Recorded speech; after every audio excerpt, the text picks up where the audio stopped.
This is Join Us in France, episode 397, 397. Bonjour, I'm Annie Sargent, and Join Us in France is the podcast where we talk about France. Everyday life in France, great places to visit in France, French culture, history, gastronomy, and news related to travel to France. Today, I bring you a conversation with Patty Lund about running into Snags on her last visit to France. She's visited France several times. In fact, she's looking for a place to settle in France. She's been on the podcast a few times already. But that wasn't enough to avoid all the snags. Nothing too dire, but worth knowing about if you would like to avoid those situations. Plus, she's a hoot to listen to. After my chat with Patty, I'll talk about skip the line tickets for the Eiffel Towers. Someone on the Facebook group lost time and money for tickets that were worthless. Her daughter was crushed as a result. I'll tell you how to avoid such scams. This podcast is supported by donors and listeners who buy my tours and services, including my itinerary consult service and my GPS self-guided tours of Paris on the Voice Map app. And you can browse all of that at my boutique, joinusinfrance.com/boutique. I am all caught up with email, ladies and gentlemen. It's a miracle. It's a happy day, let me tell you. I was surprised how many of you have expressed interest in the France boot camp, which will take place from May 21st until May 27th, 2023. I will coordinate with the school because it's a bigger number than what I had anticipated. I'll talk to them next week, and I will email all of you who have expressed interest. If this is the first you've heard about this and you're interested, sign up for the newsletter at joinusinfrance.com/newsletter, and you will get more information via the newsletter.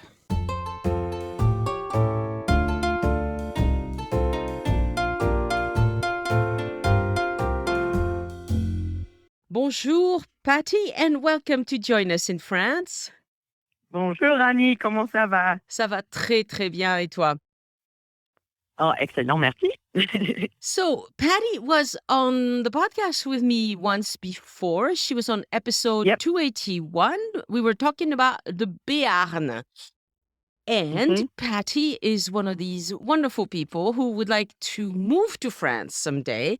And so she's made several trips to France in order to find a place that's good for her.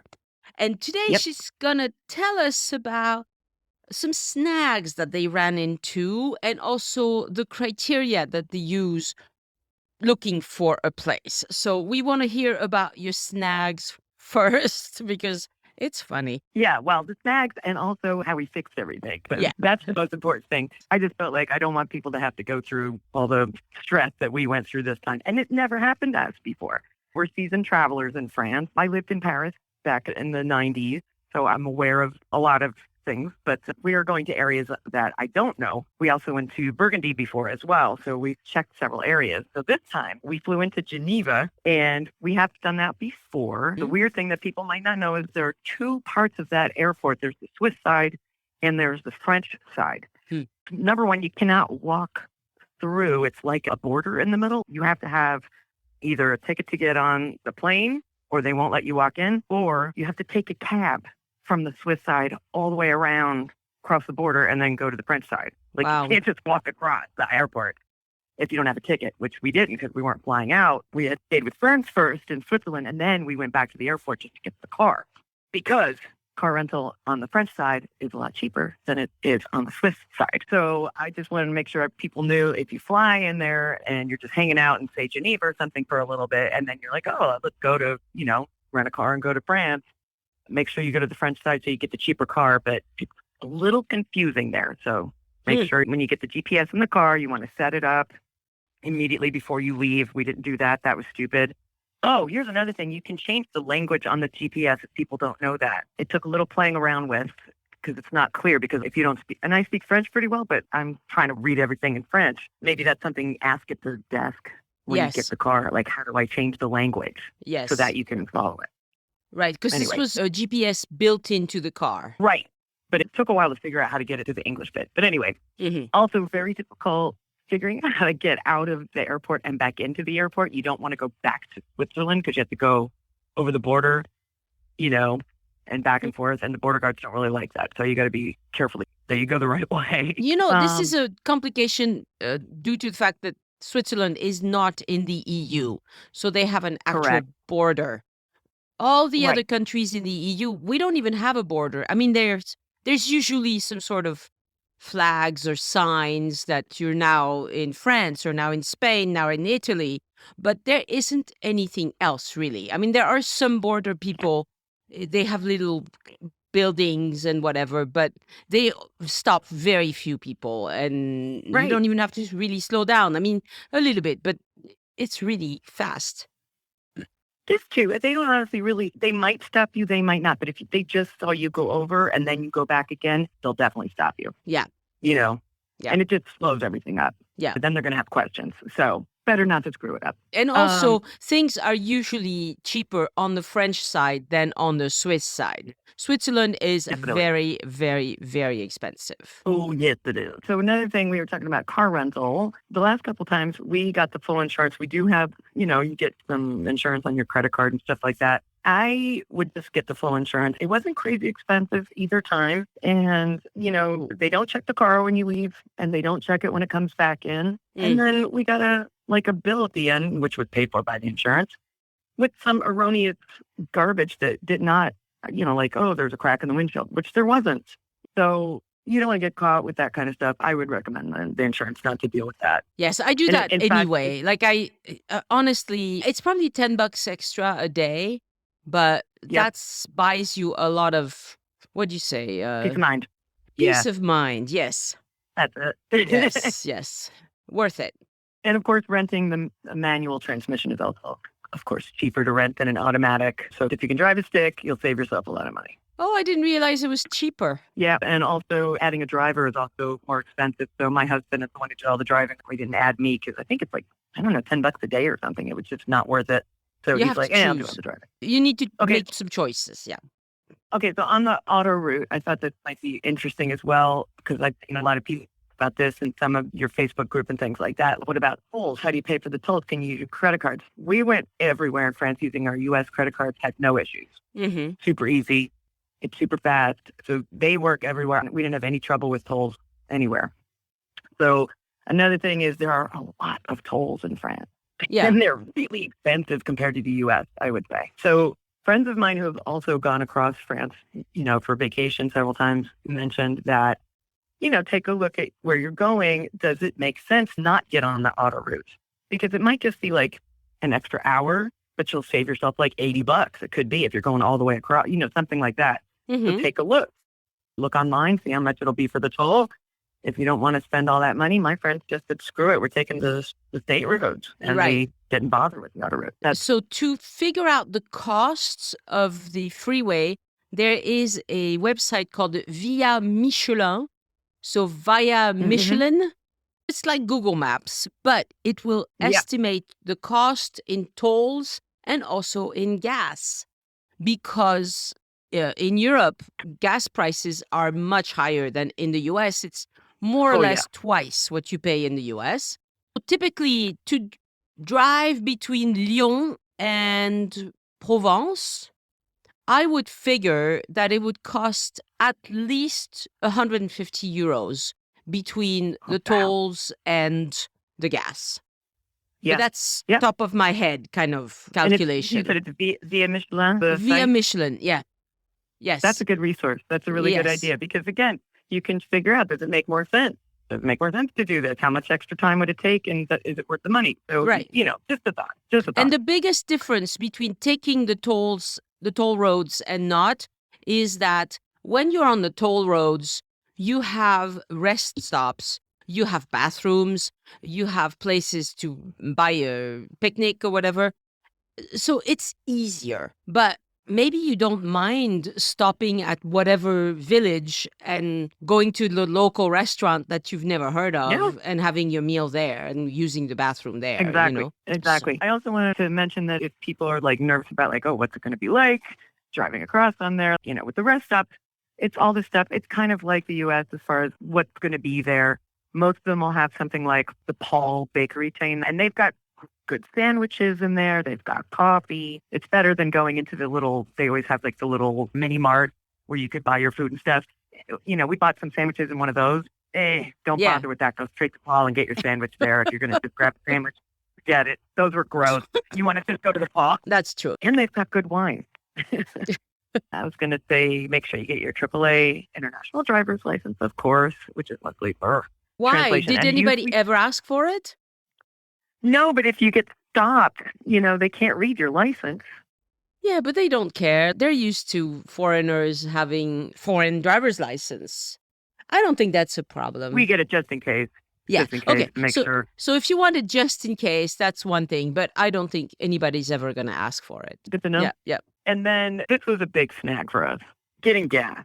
We had several credit cards that we brought with us. And we had a couple of debit cards, and none of them worked. I think we tried 6 at one gas station, and Oh, wow. none of them worked. Mm. We went to another one. None of them worked at that one. And we were getting down to like we were almost out of gas, and it was starting we were getting really nervous. So just a sec. You were going to what sort of gas stations? So we were at an I don't know how to say this, F. Leclerc, is that right?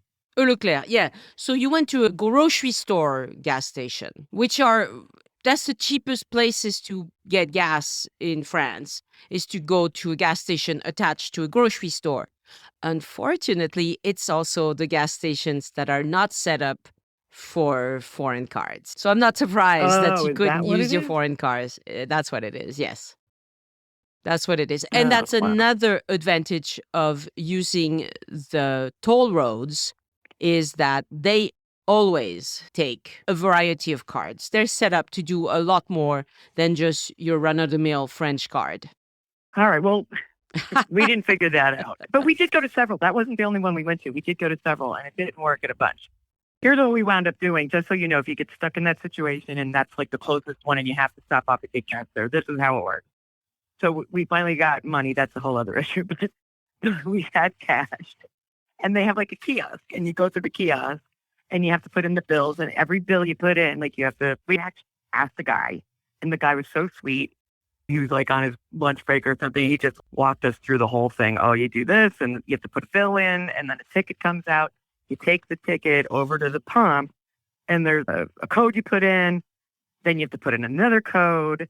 Anyway, it worked. We got our gas. We were happy because that was the closest one. We were kind of in the middle of nowhere. There wasn't I don't know. That was the closest one where we were, and we finally got it worked out. I was also going to say, in a latter part of the trip, when we were in Burgundy, they had another way to do it where you don't pay ahead of time. You pay after, which was odd to me. After you pump, and I don't remember the name of this gas station, but you pumped, and then I think I asked 3 people because I was so confused. And then you drive up to the kiosk as you're leaving, and you pay right before you leave. That was odd to me. I thought you would always give them money first and then pump. No.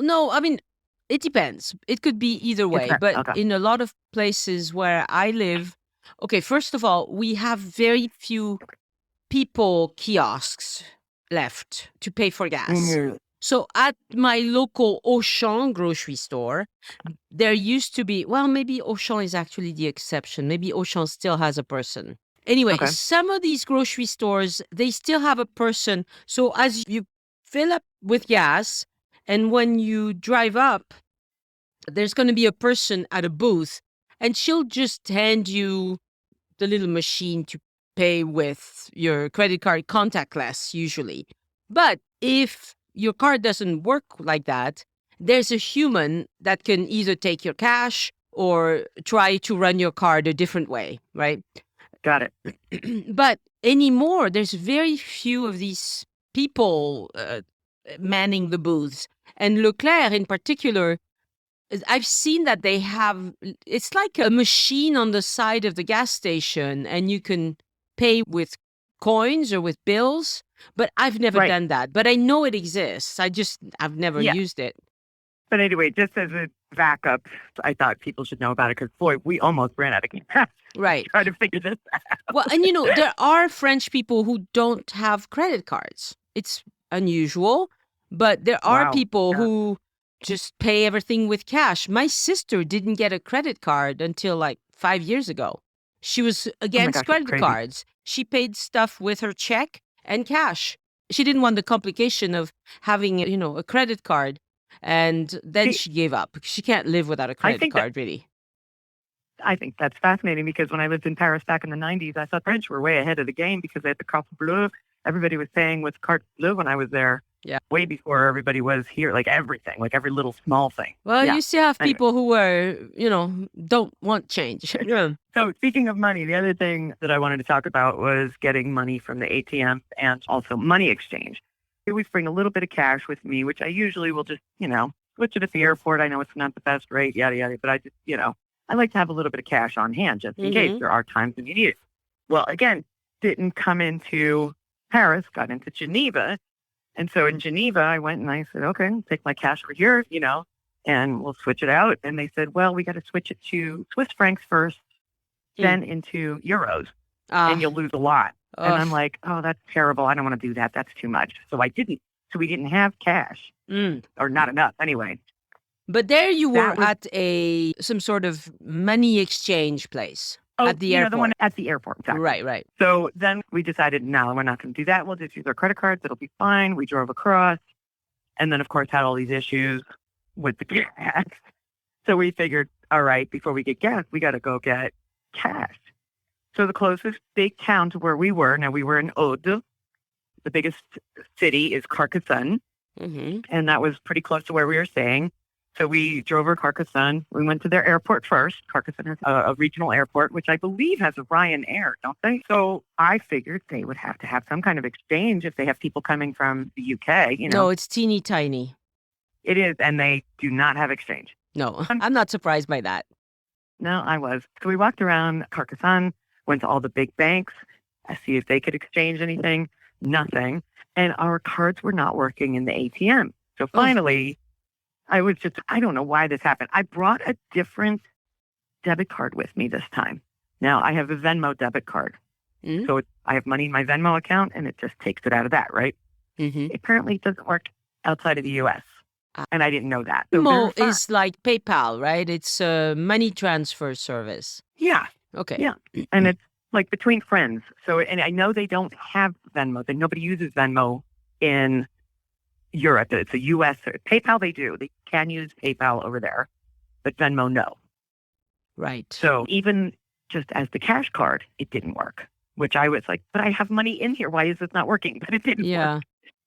So my husband wound up having to call his credit union and having them turn on something because they didn't know he was out of the country or whatever. And then it finally worked. We've never had that issue before. It's crazy. But probably you hadn't tried to use Venmo before. Yeah, that was my issue. Yeah. Yeah, people ask me all the time, can I use my Costco credit card or my Amazon credit card? And the answer is, I don't know, because it really depends how the vendors set it up. Some credit cards are not recognized everywhere in the world. It's just a fact. So you just need to know that. And so the more kind of generic big bank kind of card you have, Wells Fargo is going to work most places. And it depends on what it is, too, because, like, for instance, I told you last time we were in Toulouse and we were renting bikes. That was the one place where the bike rental did work. But we tried to rent it in Paris with our credit cards. That they didn't, the Velib or whatever, they didn't take American credit cards. I don't know if they do now. Yeah, I don't know either. So it just depends. It just depends, So it's better if you come with different credit cards from different, have a Capital One, have a Wells Fargo, whatever. Even if it's an account you don't use that much, it's good to have different credit cards too, because maybe one of them is going to work. American Express does not work most places in France. It's pretty much useless, actually. So don't count on that one. If you go to someplace fancy, it's fine. But anywhere else, they don't want to pay the extra because there's a fee that the vendor has to pay, and they don't want to pay that. The only place I use my Amex in France is at Carrefour grocery store, where they take American Express. But I have a French American Express, and even that doesn't get taken most places. I can't buy groceries anywhere but Carrefour with my American Express. Even though they had a French American Express. Yeah, there is. There is. And it's linked to Air France for miles. It's not as good as the Americans kind of cards, but that's why we got it, is because once in a while it's good to have to rent a car or whatever, but we can't use it very much. So banks and cards, it's a bit complicated and you have to be prepared. But as a rule, I would not go to a person at the airport to exchange money. I would just use a credit card. But what if it doesn't work? So the other thing you can do is order currency. You can order euros from your bank in the US before you leave. Right.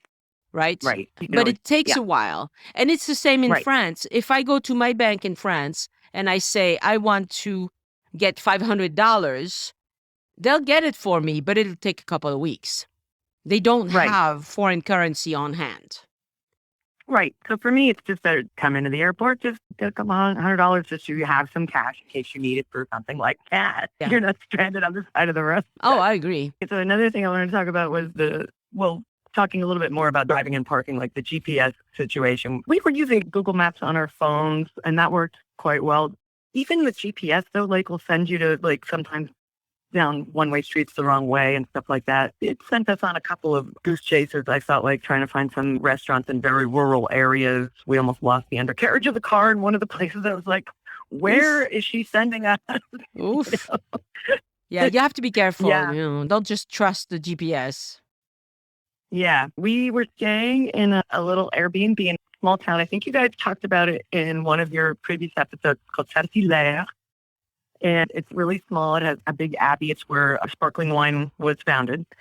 The monks figured it out there. And so it's really small. And where we were staying, you couldn't drive a car down that street. It was so narrow. You have to park like up by the abbey or something. Mm-hmm. And, that's very narrow roads. So, again, something that Americans might not think about, just park really close into the wall and pull your mirrors in. We don't tend to think about those things because we don't have to use it that often. It's so wide out here, But the nice thing in the South where we were, I didn't have to pay for parking barely anywhere. Like anywhere. The only thing I think we had to pay when we went to the ski area. And that was it. Yeah, so you don't really pay for parking in villages that are not super touristy.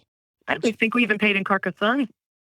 Yes, in Carcassonne you have, it's a bigger city. So you have to pay. No, but I'm saying I don't think we had to. We didn't have to pay there. We were right by the entrance to the capital. We were right there. Because I've paid there plenty of times. Maybe they made it free because they wanted to attract more. Because French people are really unhappy about paying for parking anywhere. So there are places, I know in Aigues-Mortes, they made a big deal about not charging for parking anymore right after the pandemic because they wanted to bring visitors back. So they just said, hey, you park for free. So maybe Carcassonne did the same thing because I haven't been in a long time, but I've paid at that lot plenty of times myself. So I know it's not always free.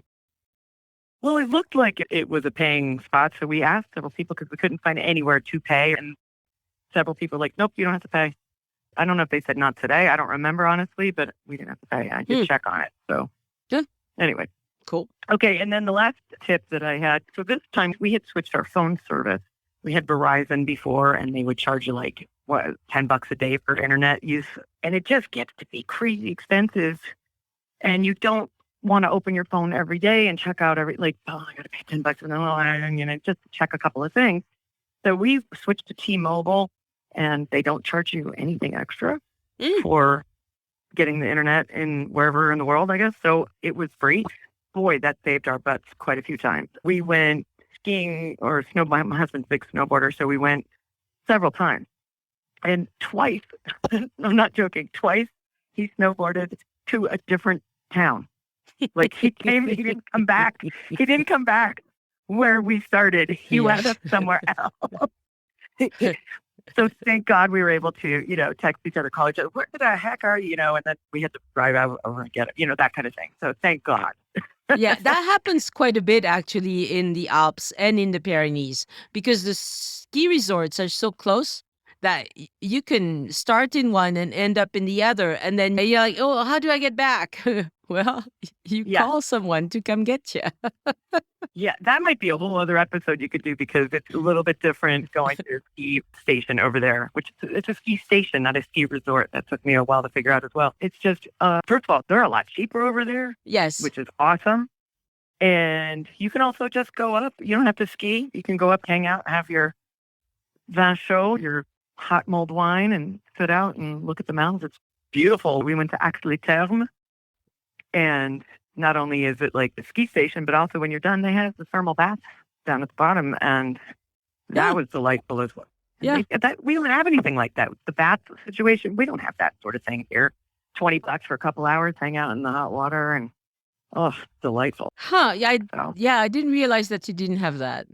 But in Utah, the ski resorts, you can just go hang out at the chalet or whatever. I've done that. When the family goes to ski, I'm a terrible skier, so I don't ski. But I just wait for them in the chalet and have a drink. Yeah. And you can Well, I definitely guess do the that difference here is- too. I guess the difference is it was cheaper. If you're not actually coming down the mountain, like on skis or snowboards, they charge you less. So that was nice. Yes, I was shocked last time we were in Utah how much the day passes were. Like, really? It's a couple Yeah. hundred? Like, Yeah. really? For a day? Yeah. And I think it was 40 in the Pyrenees. Yeah. It's probably a I little think more in that's the amazing. Alps, but not so much in the Pyrenees. We went in the Alps too when we were in Switzerland, and that wasn't bad either. It was certainly not like California. Not at all. Yeah. That was great. So those are my tips from this particular trip and how screwy, all those little weird things we ran into, which we hadn't before. So, People worry about those things a lot. You have to be prepared for some snags whenever you travel internationally. But if you're course. really worried about it, I would say one good thing to do would be to order some cash at home from your bank at home before you Yeah. come. That way, you'll always have that. Also, if you use one of the bigger banks, you can talk to them about, maybe the small credit unions aren't quite set up right. It's hard to know. I don't think so. Yeah, it's hard to know. So for stuff like that, I would typically go to a bigger bank and make sure you can use it internationally and you should be fine. It used to be much harder long ago. But of course, if you try to use stuff like Venmo, like with PayPal, I don't have a PayPal credit card in Europe. I know they have one in the US, but there isn't one in Europe. So I have to just transfer money from PayPal to my regular French bank account and use that. There are Yep. complications with banks like that. So let's talk a little bit about what your criteria is when you're looking for a place to move to in France. What is important Yeah. to you? Well, we looked at two areas already. And so the criteria are morphing a little bit as we check out more things. I think probably the biggest one, which I didn't even write down on the thing I sent you, but probably the biggest one is the cost. We don't want to sell our house in the States. We want to be able to rent it out. So we want something that's pretty inexpensive. It'll be a second house, but we're looking to move there permanently. Mm-hmm. So the price is important. So what's kind of informing our decisions as to where we're going to check out is really a lot of the real estate sites. We're looking at all the immobilier and checking out all the different areas. I look them up on the map, see where that is. I start to make I check them out. I check out the population of the town, and I check out what services are there. Is there like a bakery? Is there, restaurant? Is there a tabac, little store? What's there? And then how close is it to a bigger town? Like, how close is it to Carcassonne or Toulouse or whatever, like a larger city that has the hospital and the big stuff, you know what I mean? And, someplace where you can go see the theater or stuff like that, museums and all that thing.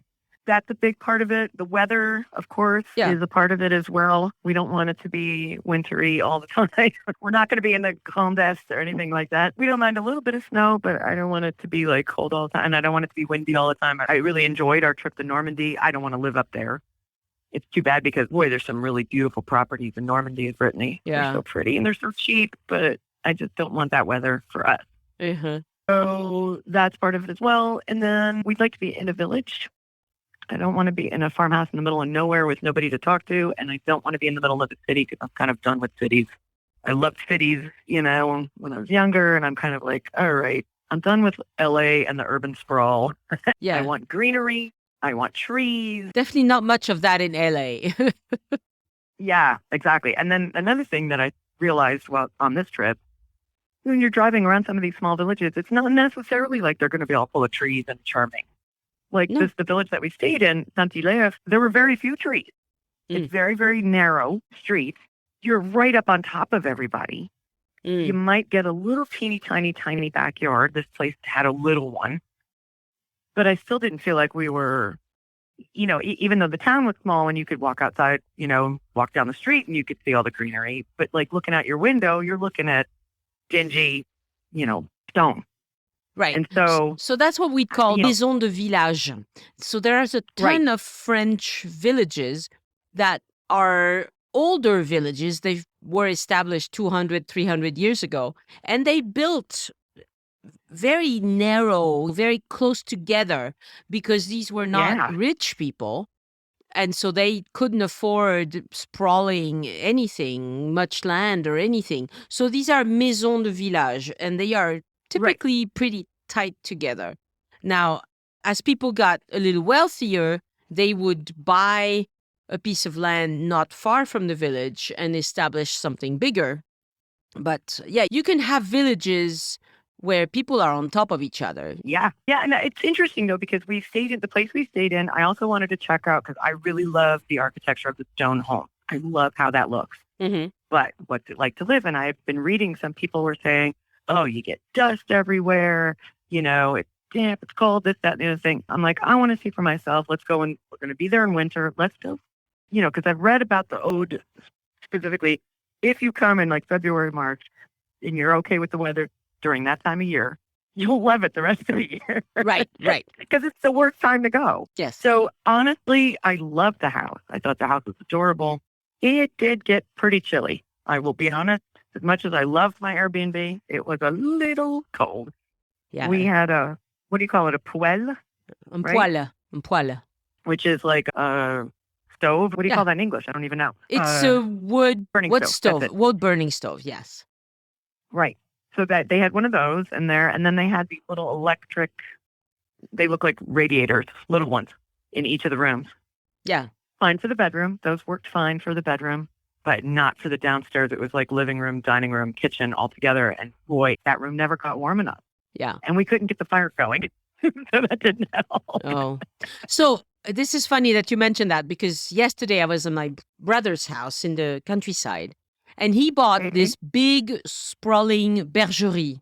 So this is the kind of place where they used to have the animals on the ground level and the people lived above the animals.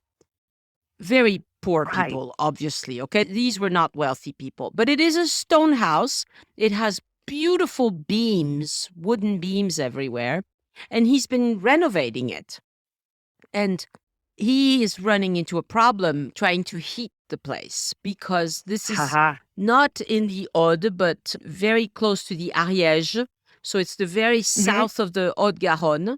And it is pretty wet and quite cold in the winter. It's mountainous, let's put it that way. Yeah, right outside of his door, you can see beautiful, tall, big hills, and it's green. Yeah, lots of rain. I mean, stuff like that. But the problem is, how do you heat the house?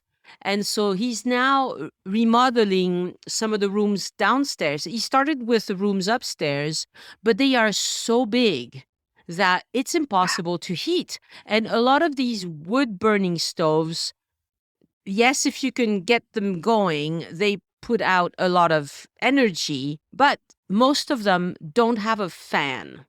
And so the heat stays right around the stove and it doesn't move around. And you feel cold in the house. Like I've been at his house any time of year and I always wear warm clothes, even in June, because it's always colder than where I live in a modern house with modern heating systems. And for the most part, he can't, because he's looked at doing the pompe à chaleur. So in France, we can buy heat pumps that will both heat and cool. And we can do that because the temperatures it never gets super, super cold, okay? If you're in the right range, heat pumps are perfect because they save you a lot of money and they are a very efficient way to heat moderate, sized rooms. But he can't even do that there. So yesterday we had a long conversation about how I want to get, because he wants to retire there. And he's like, we don't want to be freezing year round. So these are things you don't think about. If the place that you get doesn't have the heat that you need, then you're going to have to spend more money. So there's all these things you kind of have to you have to weigh out all your different, you're not going to find the perfect place that's got everything you want. Yeah. So, and I'm running up against, do we find the perfect village and then wait for something to come available, like a house to come available, or do you just find a house that you love and hope that the village is nice? You know what I mean? Because I'd like a nice village that's got charm and got hopefully they do some festivals and fun things, that kind of stuff. It's tough. We'd like to be close to a train station would be nice. It would be nice to be within an hour and a half of an airport, things like that. Here's one thing I kind of want to talk to you about or ask you about. There's some of these smaller villages, so we stayed in it was a pretty small village. They had a little tabak/grocery store, and then they had a pharmacy and a restaurant and a bakery. Okay. That was pretty much a school, that's about the size of the whole thing. And so the little grocery store, you could pretty much get everything you needed to make some meals and stuff, which was great. Oh, and by the way, we got the duck in the duck fat. What's it called? What is it? Le confit de canard? Yeah, I always forget the word confit. Yeah, confit de canard. It's great from the grocery store. Oh, delicious. Anyway. Of course it is. We got a bunch of stuff and we were making dinner a lot and stuff. That was great. I know there are some, I don't know if we want to call it a hamlet or smaller villages where they don't have a store. And then some of them, it says they have a bread truck. Yeah. How does the whole thing, is it every day? How do these things work? So they come once a week. I don't know. So even I'm very close to Toulouse. I'm 20 minutes drive from Toulouse, but we still have some trucks that come by to sell stuff in the village because our village has 1,800 people, I think, the last count. It's pretty small. So we have a hairdresser truck and a dog grooming truck. You have a hairdresser truck? Yes.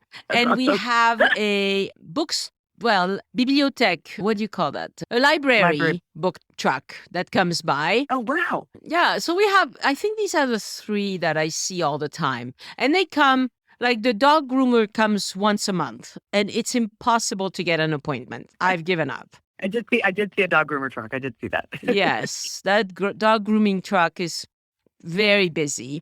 The hairdresser truck, I don't know, because we have 2 hairdressers in the village. Why would you go in the truck? But anyway, that's not my jam. I've never tried. Not yours. And usually the bread trucks, they come once a week. And so people make their own bread at home because everybody, in villages like that, people have bread machines anymore. So they make their... I was going to say, because you can't, if you're going to get a baguette, you can't get a baguette once a week. If you want to get a baguette every other day, you wouldn't be able to do it because it would go bad. You couldn't do it. Yeah. Well, yeah. And I have a cousin who lives, she lives near Nîmes and she it's in a much bigger town, but she lives kind of far away from the bakery. So they have to get in the car to get to the bakery. Yeah. She's just been making bread at home in the bread machine. So when they go into the town, they buy fresh bread, but otherwise they just eat bread from the bread machine. Yeah. I guess, yeah. Oh, the other cool thing that I like this idea. I'm starting to see this more and more. Maybe it's just because we're looking at more rural areas of France. I don't know. But the machines where you can they sell the craziest stuff in machines. We saw a steak tartare machine. Oh, it's crazy. Everything is out there. Oh my gosh. There's a machine. There was a pizza machine. There's a machine for everything. Yeah. The pizza vending machines are funny. The whole thing is funny to me. I love this one. They had an organic fruits and vegetables machine, a vending machine. So it would be €5 and it would say boîte de salade or boîte de whatever. And it would have, so this is all salad stuff. This one's going to be potatoes and onions and blah, blah, blah. And you could, this one's all a fruit basket. So it sounds what they do is a mix of different things. Yeah. It was great. I thought that was the coolest thing. I was like, this is great. It's going there, right. Open it up. So they do this in stores as well, where they will sell you in a box they will sell you everything you need to make ratatouille. So Yeah. it's there. Or everything you need to make pot-au-feu. And all you have to do is just add the meat and you have everything, the seasonings, the vegetables, it's all there. Add your meat if you're making pot-au-feu. In ratatouille, obviously, you don't add meat, but rural France is something else. I mean, it's completely different from life in the big cities, but it has its charm, Another thing you should consider, and probably I'm thinking of this because we're in the middle of a presidential election, but is how does that town vote? I'm aware of that on some level. I know you've talked about, because in that area is Béziers, and I know that's a little different than how I feel about things. Yeah. So, yes, I mean, you don't have to make a decision based on that, but at least be aware that maybe that town is not quite aligned with you politically, but maybe you don't care because French people don't tend to be near as aggressive about their politics as Americans are. That's the cool thing. You can argue with your friends there and you're still friends with them the next day. Yeah. Well, yesterday we were, again, at my brother's place, and we don't agree on politics, but we still had a nice conversation. We made some jokes about, Marine Le Pen, whatever.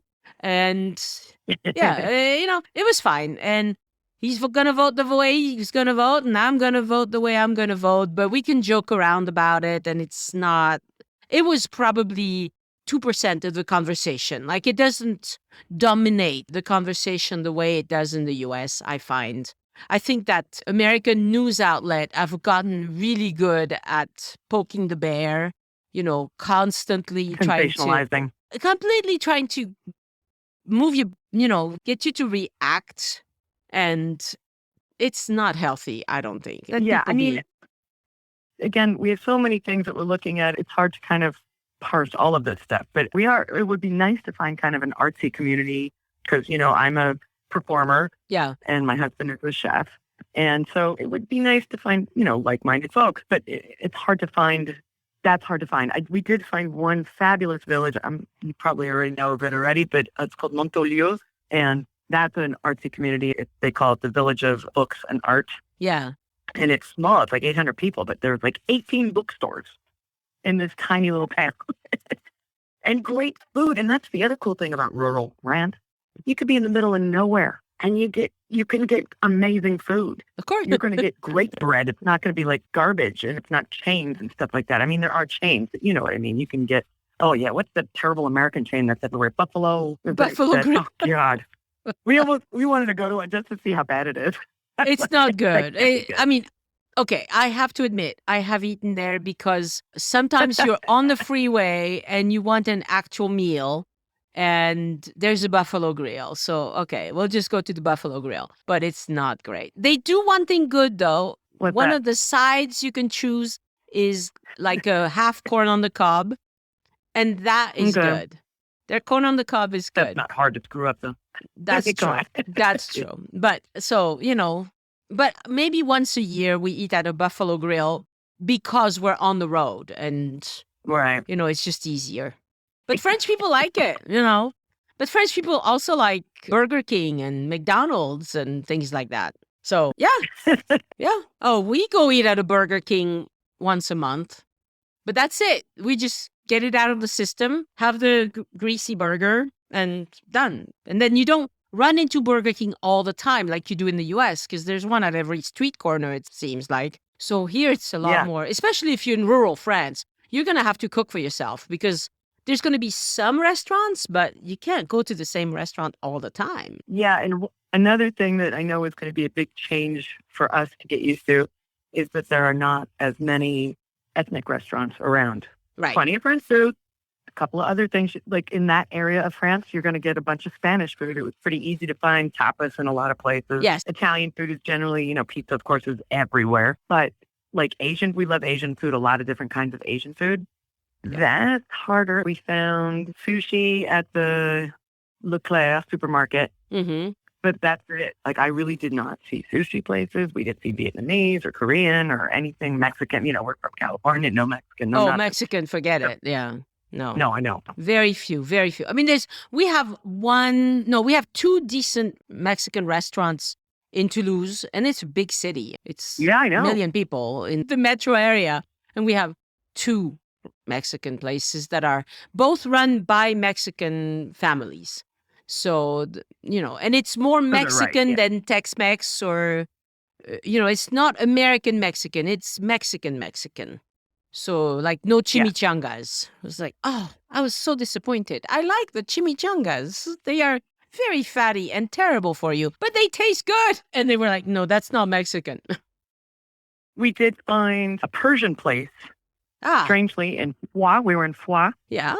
Which is kind of fairly remote. I mean, it's a decent size, but it's almost all the way up in the mountains there. Yeah. And we were like, oh, a Persian place? Oh, it was a Sunday. Everything was closed. I'm like, perfect. Let's go. That sounds great. Let's go in and have that. And it wasn't great. Just because they come from there doesn't mean they're good cooks, you know? Exactly. I was like, this is disappointing. I thought this was going to be really good. I love Persian food, but not that one. No. Yeah. Not that one, no. Okay. Well, it's lovely to talk to you about all of these things. Thank you for sharing all these tips. That's very helpful to a lot of people to at least be aware that, they might run into some problems. Now, of course, if you're just going to Paris or big cities, obviously it's not the same.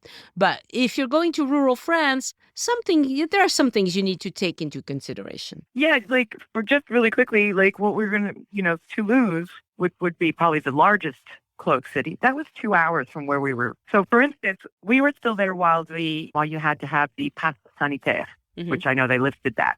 Yeah. But at the time, we had to go get it.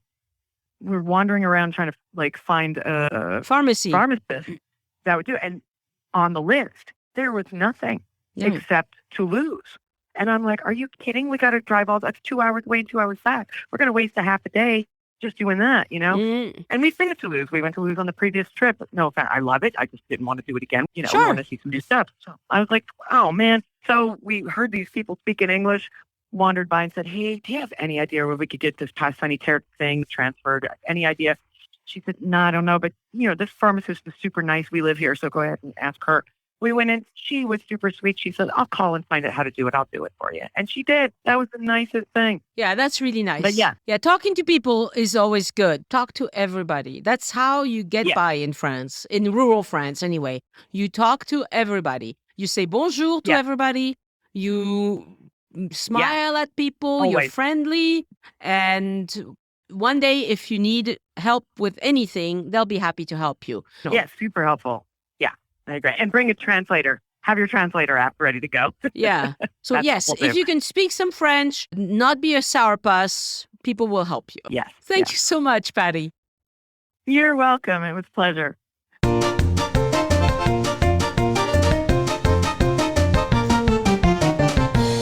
Again, I want to thank my patrons for supporting the show and giving back. I say this every week, but I really, really mean it. Patrons get several exclusive rewards for doing so. You can see them at patreon.com/join us. Thank you all for supporting the show. Some of you have been doing it for many years now. You are amazing. And a shout out this week to new patrons: Oz, Susanna Perez, Susie Sullivan, Jennifer Peterson, and Linda Lapp. Thank you so much for becoming patrons and making this podcast possible. I will be announcing a new tier for patrons next week on the podcast. It's on the occasion of the French Revolution, July 14th. Some will stay the same, but some will change as well. Stay tuned for that, and I will do a video for my patrons as well.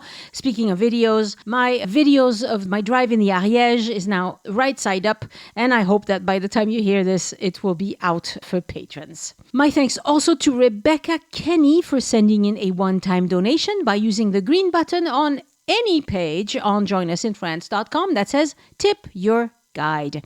I did an itinerary review with Rebecca, so she talked with me about her upcoming trip to France, and it's really nice to realize that she liked it so much that she also wanted to tip her guide. Merci, Rebecca. That's very thoughtful of you. If you are preparing a trip to France and listening to as many episodes as you can to get ready, keep listening to the podcast because that's a great way to get ready for your own trip to France. Search the website as well because we've talked about a lot of things. We're coming up to 400 episodes. Can you imagine? You can also hire me to be your itinerary consultant. I've made some changes the last few weeks to the service to make it better. Here's how it works now. You purchase the service on joinusinfrance.com/boutique. Then you fill out a document to tell me what you have in mind. We make a phone appointment and chat for about an hour. And then I send you the document with the plan we discussed. And of course, you get to ask me questions afterwards if you need to. Now, remember that my time is always booked up. Right now, the soonest you can talk to me is August 18th, I think, off the top of my head. Anyway, it's several weeks in advance. You'll see the date for my next appointment availability on the only page where you can buy this service at joinusinfrance.com/boutique. So pay attention to that date because if I'm booked up, there's only one of me. So hopefully we can make it work. But if you cannot talk to me because I'm all booked up, you can still take me in your pocket by getting my GPS self-guided tour on the Voice Map app. I've produced 5 tours and they are designed to show you around different iconic neighborhoods of Paris. People love those tours. They make life so much easier when you're in Paris because all you got to do is open your ears and I will talk to you and tell you where to go and what next wonderful thing to discover in a specific neighborhood of Paris. So take a look at these tours, joinusinfrance.com/boutique. All right, travel question of the week. Let's talk about skip the line tickets in Paris and specifically at the Eiffel Tower. Now, I know nobody wants to be in a ticket line or in a line if you don't have to, right? I get that. But you need to proceed with caution. The first question you should ask yourself is, what line are we skipping here? I can tell you from experience that the only line you can skip at the Eiffel Tower is the ticket line. There is also a security line and a line to get on the elevator. And there's nothing you can do to avoid the security and the elevator lines. In France, just throwing money at things, most of the time it doesn't work. Perhaps you can buy your tickets in advance from the official Eiffel Tower website, which is toureiffel.paris. Yeah, it's a mouthful. Getting tickets in advance is not as easy as you think because they only become available 60 days ahead of time. So timing to purchase the tickets is important. And those tickets, they sell quickly, all the time. They sell quickly. There are companies buying up all the tickets the second they are available, and they tack on an extra 50 euros on each ticket, and they go out and sell them as skip the line tickets. Now, that's when it goes well because, okay, you paid $50 more than you needed to, but at least you got tickets. There are also scammers that will sell you tickets that do not exist. Now, maybe you think that if you buy through a company like Viator or TripAdvisor, you won't have that problem. Well, not really, because anybody can sign up at Viator as a guide. They don't investigate each person who signs up as a tour provider. And of course, eventually, if a person is a scammer, it'll get back to the company and they'll kick them out. But by then, they've created 10 more profiles and are scamming lots more people. So, of course, you can call Viator and you can ask for your money back, but they'll probably tell you that they're not responsible for what their subcontractors do. And unfortunately, you're going to have to spend a lot of time and energy getting your money back, which is really sad. The Eiffel Tower today has as many visitors as before the pandemic. We're back to 2019 numbers of visitors, even though Asian visitors are mostly not back in Paris yet. The busiest weeks for the Eiffel Tower are between mid-June and mid-September. And the busiest times of those days are between 11 a.m. and 8 p.m. So, if you cannot buy tickets ahead of time on the official toureiffel.paris website, don't buy skip the line tickets from anyone. Instead, be in line at the tower at 9 a.m. as soon as they open or after 8 p.m. They let people in until 10:30 p.m. So, you won't skip the line. I mean, you'll still have to go through the security line first, the ticket line second, and then the elevator line third, but it shouldn't take too long because you're not going at the busiest time of the day. Control what you can, which is what time do you show up? That's what you can control. And I'm very grateful to this person who posted about this on Facebook because she spoke up and she admitted to getting scammed and she told us not to fall for it. It's awful when you're scammed. You lose money, you lose time, you get really aggravated. In this case, she had promised her daughter and the daughter was sad. But people, they often end up blaming themselves and they never talk about the scam. It's not your fault if you get scammed. It's a scammer's fault, obviously. And unfortunately, such petty crime is impossible to stop. They can't even stop people who do death threats online. So how do you think they're going to stop people, anonymous people, from swindling a few €100 from unsuspecting visitors? So if you listen to the travel updates like this one at the end of each episode, you learn how things work in France, which will help you figure out when something isn't quite right. In this instance, the person sold tickets to the very top with a champagne experience. Well, in reality, nobody can tell you for sure that you'll get to the top because it depends on the weather. If it's windy or stormy, nobody goes to the top. If they're short on personnel, they close the top. If there's something special going on for some activity, whatever, they close the top. They do movies, they do interviews, they do all sorts of things at the very top of the Eiffel Tower. And so they close it at times. And you do not know 2 months in advance that the top is going to be opened or closed. And legitimate tour guides don't make promises like that. So, of course, probably this person didn't think about all of that because why would she, But the basic premise of a scam is that scammers tell people what they want to hear. So don't get so attached to the idea of having a glass of champagne at the top of the Eiffel Tower that you'll pay anything for it. If you cannot get official tickets from the official Tour Eiffel Paris, Tour, Eiffel, EIFFEL .Paris. If you can't get tickets there, don't get the tickets. Just plan on being there first thing in the morning or late afternoon, 8 p.m. And, you'll be fine. And remember, in France, money does not talk the way it does in the US, okay? It just doesn't. They're like, oh yeah, you want to pay 3 times as much and get in first? No, not happening. And also, don't put so much pressure on yourself that you have to have everything work out just right in Paris, okay? If it works out, wonderful. If not, maybe it'll work out better on your next visit. Remember, it's your vacation. Enjoy the moment. Don't get so worked up. And you cannot buy easy access to the Eiffel Tower, no matter what they say on those sites. If there's a line, don't feel entitled to skip it. And if you want the shortest line on any given day, go at 9 a.m. or after 8 p.m. And I have to blame Google for this too, because if you search for Eiffel Tower tickets, they put Viator, Get Your Guide, and TripAdvisor ahead of Tour Eiffel Paris. Okay?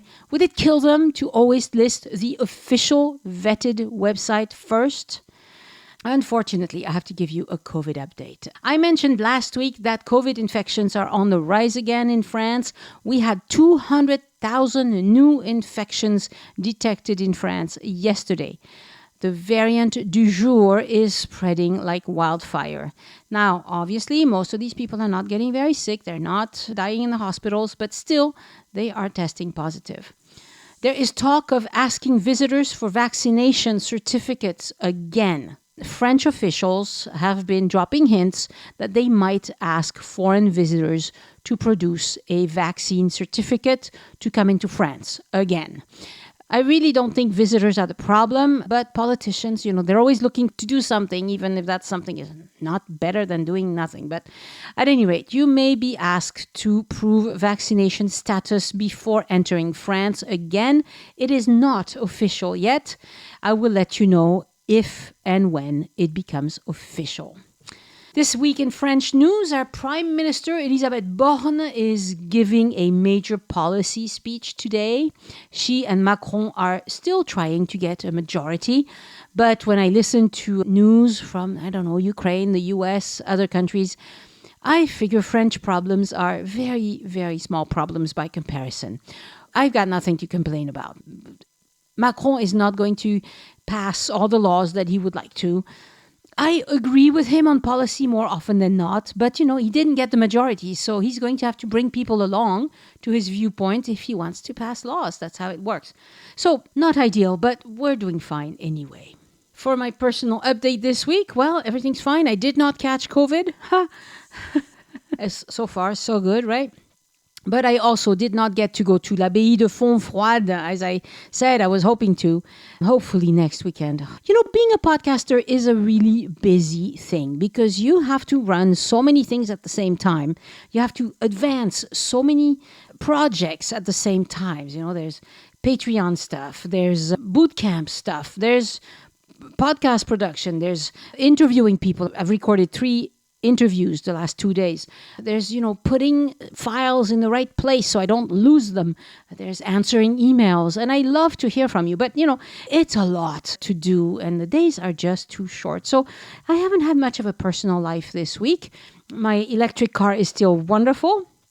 And hopefully next weekend I'll get to go do a nice long ride. My knee is still a bum knee. I'm trying to get an appointment with a rheumatologist as soon as possible. Unfortunately, I might have to wait a little bit. It looks like September is going to be the earliest date. But every now and then I get a ping from the appointment booking service saying, oh, an earlier date has opened up. Do you want it? And by the time I go to get it, it's gone. But hopefully I'll catch one of those and I'll get to go a little sooner. But anyway, everything's fine at my house and we are very grateful for that. Show notes and full transcript for this episode are on joinusinfrance.com/397, the numeral. And of course, there are transcripts to make the website easy to search, and I hope you use them. And please help a Francophile friend plan their visit to France. Go to joinusinfrance.com, click on the share buttons on the left side, and tag your friend. They will thank you. Next week on the podcast, an episode with Elise Riven, my good friend, about the Abbaye de Senonque.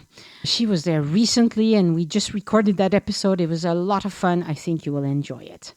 Send questions or feedback to Annie@joinusinfrance.com. Thank you so much for listening and I hope you join me next time so we can look around France together.